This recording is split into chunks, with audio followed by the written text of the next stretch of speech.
wairua hihiko.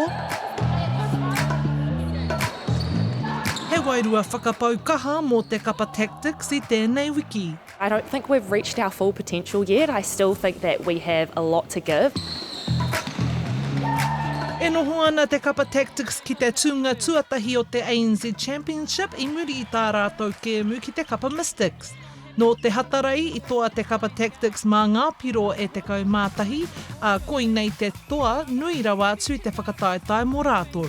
Being at the top of the table at this point of the season, like I said, gives us a lot of confidence because I know that we can build even more. Table is so close at the moment. There's obviously like 1 or 2 points in it, so we're just trying to bank wins where we can, and obviously we're trying to defend our home court. That's the most important thing for us as a team. Kei muri te kapa Tactix I te rārangi whakataetae ko te Pulse me te Mystics ki te tunga tuarua. Whai muri e nei kapa ko te Steel, te Magic me te Stars. Ko tā te kai whakahaere o te tīma a Donna Wilkins, Ahakoa kaore anō rātou kia tuki atu ki te Pulse, me kawe whakahawe atu ki Tahu kapa.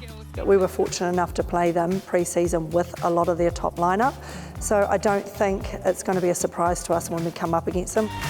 And she nails one in the second. The Pulse are a very physical team, very man-on, right from the get-go as well. They've got a lot of depth as well. So it's just about being composed under that physical pressure, being able to take hard balls, but also taking care of each other as well with our passing. Clearly we have to deal with the Steel first, but then, that's going to be another home court advantage for us, and our mindset's around trying to take all of our home court and then, crib a few when we're on the road. So that one against the Pulse is going to be massive for us. Tērā wiki ka tuki atu te kapa Tactix me te Pulse mō te wā tuatahi tēnei whakataetae. Koinei te kēmu rima te kau mō Paris loko tui. Yeah, I actually didn't know until our GM messaged that I had 50 games coming. I was like, it doesn't feel like I played 50. That also means I'm kind of old as well. But no, yeah, it's really cool. P has just been getting better and better each game, getting more ball, doing her job, taking a wing attack out of the game and creating for those others behind her to get the ball. She can just only get better and better. She's still so young, so to get 50 games will be really special for her. Heoi, I mua I tērā kēmu, ka haere te kapa ki murihiku ki te tuki atu ki te kapa Steel mō te tuarua I tēnei kaupeka.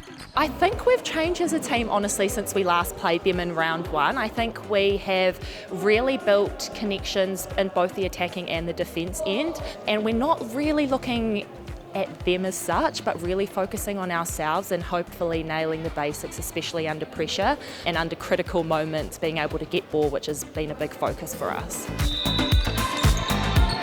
Ka tuki rai ki te rai te kapa Tactix me te Steel a te hatarai o te wiki nei.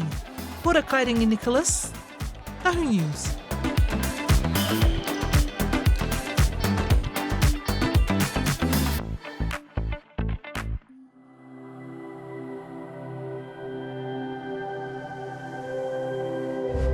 Ko te reo